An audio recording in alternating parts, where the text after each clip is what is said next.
mais escreveu. Claudinha até é melhor que a gente.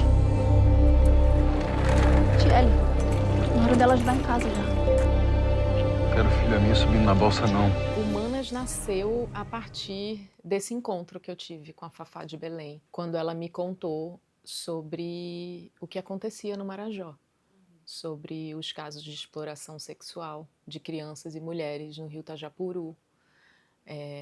Eu nunca tinha ouvido falar, não sabia que isso acontecia. E eu fiquei muito tocada, revoltada. E eu entendi essa conversa com a Fafá como um chamado. E nessa conversa a Fafá já me falou de Irmã Maria Henriqueta. Ela falou, você precisa conversar com a Henriqueta. Sabe, eu nunca esqueço a primeira vez do nosso encontro, que foi um encontro, para mim, assim, foi surpreendente, né?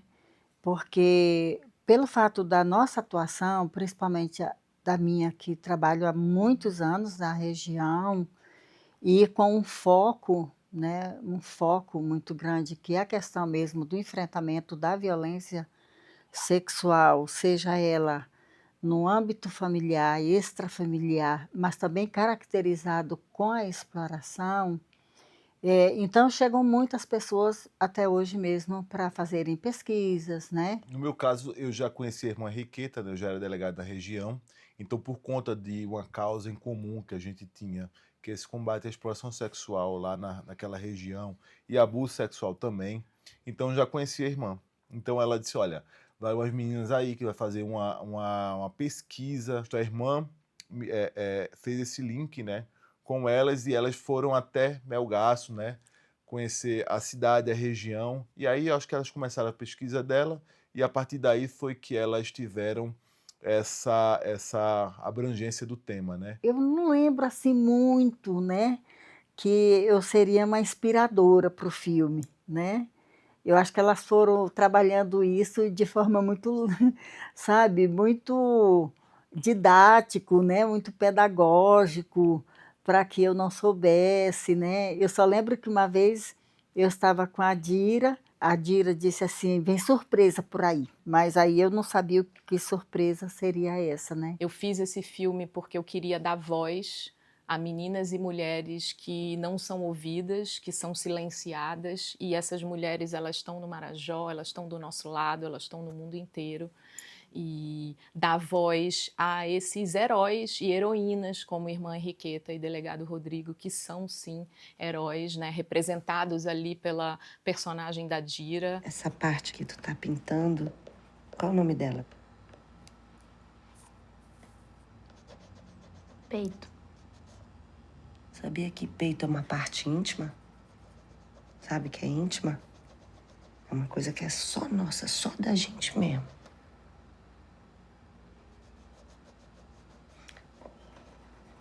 Alguém já pegou aqui, no teu peito? E logo no início dessa pesquisa preliminar e do entendimento, ficou claro para mim que eu não conseguiria, não seria possível para mim contar essa história de uma maneira documental, porque eu precisaria colocar essas mulheres e crianças que haviam sofrido essas violências tão terríveis na frente das câmeras para recontar, né, essas situações de abuso. E se eu fizesse isso, eu estaria fazendo com que elas vivessem uma nova violência, né? Revivessem essa violência. Foi aí que surgiu a ficção. A ficção aconteceu de uma maneira muito natural, com uma única maneira de contar essa história. E aí eu entendi também que a ficção me permitiria contar essa história de uma maneira que ela tivesse um alcance, né, muito abrangente, e que eu pudesse fazer isso com ética, com respeito, e com delicadeza, né? Quando eu escuto uma pessoa obrigada por não mostrar a violência, obrigada pela sua delicadeza, pela sua sensibilidade, isso é o maior reconhecimento, porque esse filme foi feito com delicadeza e sensibilidade. Eu acredito que a gente só pode transformar através da empatia, através da delicadeza. Quem retratou foi muito fidedigno, então assim, em relação a isso, eu acho que elas abordaram muito bem o tema, né? Trouxeram dentro daquele espaço uma informação real, né, que sem sensacionalismo barato, sem revitimizar ninguém, né, trazendo também isso aí. Então achei que foi muito bem tratado, né, o tema em relação ao filme, né? O meu desejo com Manas, de fato, era trazer um olhar humano, trazer empatia, né? Colocar o espectador na pele dessa menina, dessa criança, né? Como que você não sai transformado depois de viver uma experiência ao lado dessa menina, enquanto ela está vivendo, né, uma das maiores violências que uma pessoa pode passar, que é a violência sexual e cometida por um membro familiar, pelo seu próprio pai, e ainda por cima numa situação de exploração sexual. Eu me lembro como fosse hoje, quando a gente assistiu um cinema em Belém, eu estava do lado da irmã, e o cinema estava repleto de gente, e a gente ficou muito emocionado, porque a gente viu no filme muitas situações que a gente, de fato, vivenciou. E foi retratado de maneira muito fidedigna. Isso aí foi retratado assim de maneira fidedigna. Tudo que o filme traz, ele me reporta para o que eu faço hoje, né? E quando veio as imagens, a cena na balsa, eu vivi tudo aquilo. E aí eu comecei a chorar. Eu chorei porque eu lembrei de tudo que aconteceu no passado e eu dizia, meu Deus, eu disse, eu me vi naquele momento, vivendo tudo. Eu me vi dentro do Rio Tajapuru, eu me vi dentro de uma lancha, eu me vi fazendo uma coisa que ninguém sabe.